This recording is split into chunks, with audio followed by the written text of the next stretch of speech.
دین ختم نبوت آستان مصطفیٰ۔ اب ان لوگوں کے لیے ایک بات نمونے کے طور پہ کہنا چاہتا ہوں جو قادیانیوں سے ملتے ہیں۔ مرزئی کا جو یار ہے آقا کا غدار ہے۔ کیوں جی؟ مرزئی کا جو یار ہے آقا کا غدار، مل کر بولیے، مرزئیوں کا جو یار ہے آقا کا غدار ہے، غدار ہے۔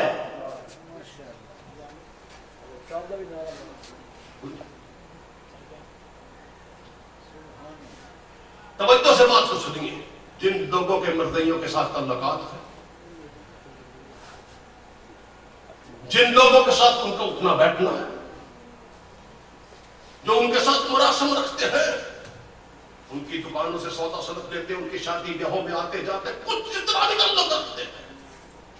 قربان جاؤں اعلیٰ حضرت مولانا احمد رضا خان بریلوی رحمت اللہ علیہ نے فتویٰ دیا کہ مرزئی بھی کافر ہے اور مرزئی کا دوست بھی کافر ہے۔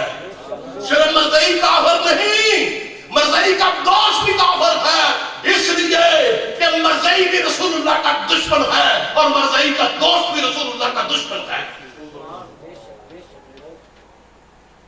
اعلیٰ حضرت نے فرمایا اگر کوئی شخص مرزئی کا بائیکاٹ کرتا ہے، دوسرا نام نہاد مسلمان کہتا ہے یہ ظلم ہے، فرمایا یہ کافر ہے، کافر ہے، کافر ہے۔ اس لیے اتنا جملہ کہا، بائیکاٹ کو کہا کہ یہ ظلم ہے، فرمایا وہ کافر ہے۔ جو تعلقات رکھنے چاہتے ہیں، رکھتے ہیں، عبرت کے لیے ایک نمونہ پیش کرنا چاہتا ہوں۔ حضرت علی رضی اللہ تعالیٰ کے پاس ایک مقدمہ آیا۔ مقدمہ کیا تھا؟ لوگوں نے ایک غلام کو پکڑ رکھا تھا، اس کے ہاتھ میں خونت چھری تھی۔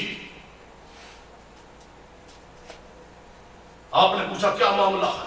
لوگوں نے کہا اس نے اپنے آقا کو قتل کیا، اس نے اپنے آقا کو قتل کیا۔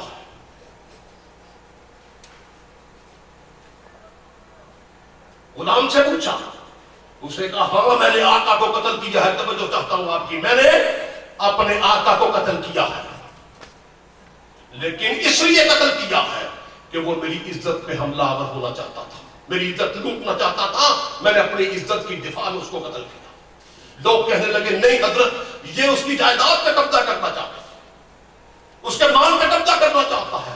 غلام نے کہا نہیں میں نے قتل کیا ہے لیکن اپنی عزت کی حفاظت میں کیا ہے۔ تکرار دونوں طرف سے بڑھی۔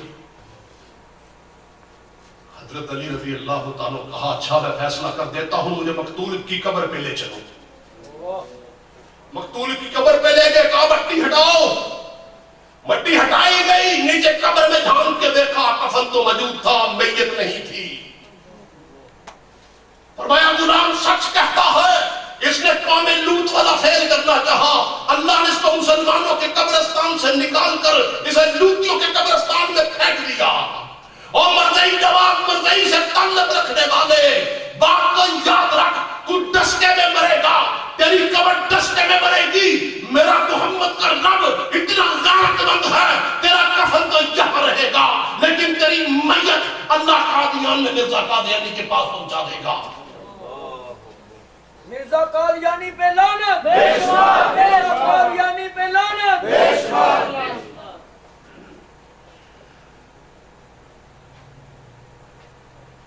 یہ انسان محلے دار،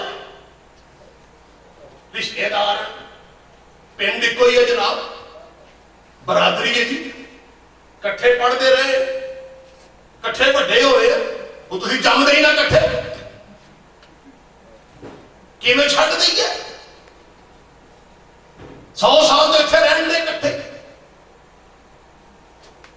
ہائے اور مسلمان، اور تجھے شوگر ہو جائے تو چینی کا بائیکاٹ کر دیتا ہے، تجھے شوگر ہو جائے تو چینی کا بائیکاٹ تو کر دیتا ہے لیکن آمنہ کے لال کے لیے مرزئی کا بائیکاٹ نہیں کرتا۔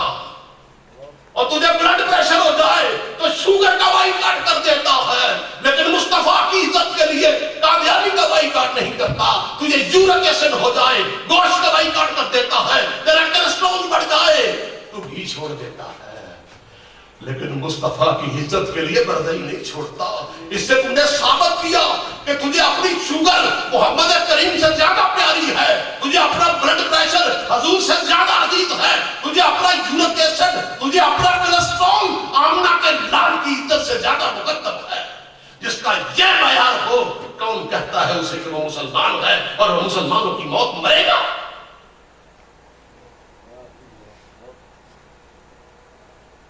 یہ معیار محبت.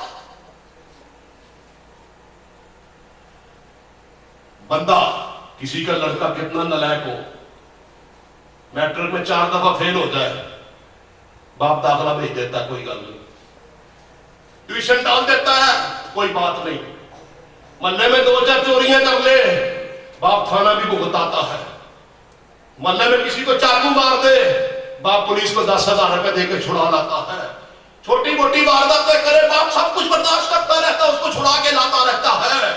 ایک دن باپ دیکھتا ہے کہ اس کا بیٹا محلے کی ہوٹل پر، محلے کے ہوٹل میں اس کے ایک جانی اور عزت کے دشمن کے ساتھ بیٹھا ایک ہی پلیٹ میں کھانا کھا رہا ہے. اب باپ سے برداشت نہیں ہوتا اور کہتا سورہ خنزیرہ اور لعین و ملعون بغیرت، آج کے بعد تو میرے لیے مر گیا، دفع ہوگا میرے گھر سے. اسی طرح مسلمانوں یاد رکھنا، گناہگار ہونا اور بات ہے، بے غیرت ہونا اور بات ہے. گناہگار ہوں گے تو حضور کی شفاعت ہوگی، اگر حضور کے لیے بے غیرت ہوں گے تو پھر لعنت ہی لعنت ہے، کہیں چھٹکارا نہیں ہوگا. جو مرضی سے ملتا ہے وہ اپنی شفاعت کا پروانہ اپنے ہاتھوں سے پھاڑ دیتا ہے. اس سے بڑھ کے خودکشی اور کیا ہو سکتی ہے؟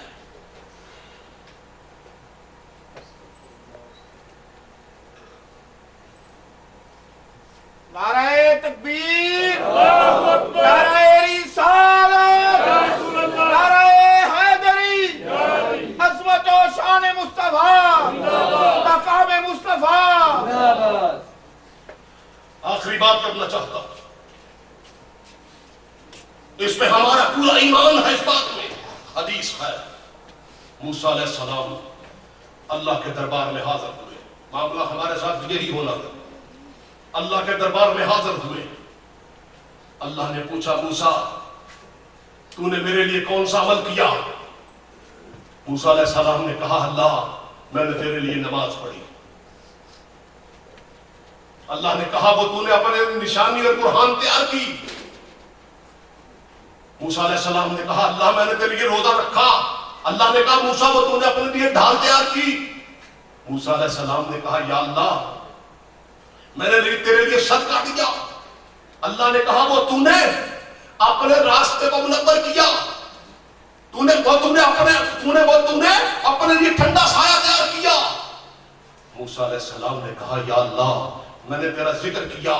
اللہ نے کہا موسیٰ وہ تو نے اپنے راستے کو روشن کیا. موسیٰ علیہ السلام لاجواب ہو گئے اور پوچھنے لگے اے اللہ تو ہی بتا میرا کون سا عمل تیرے لیے ہے. اللہ نے کہا موسیٰ مجھے یہ بتا تو نے میرے دوست کے ساتھ کتنی دوستی رکھی اور میرے دشمن کے ساتھ کتنی دشمنی رکھی. تو نے میرے دوست کے ساتھ کتنی دوستی رکھی اور میرے دشمن کے ساتھ کتنی دشمنی رکھی. یہ کل سوال حضور صلوات و سلام نے حشر کے میدان میں پوچھنا ہے. کیا جواب آپ کے پاس ہے؟ کیا جواب میرے پاس ہے؟ آپ بھی تیاری کریں، میں بھی تیاری کروں.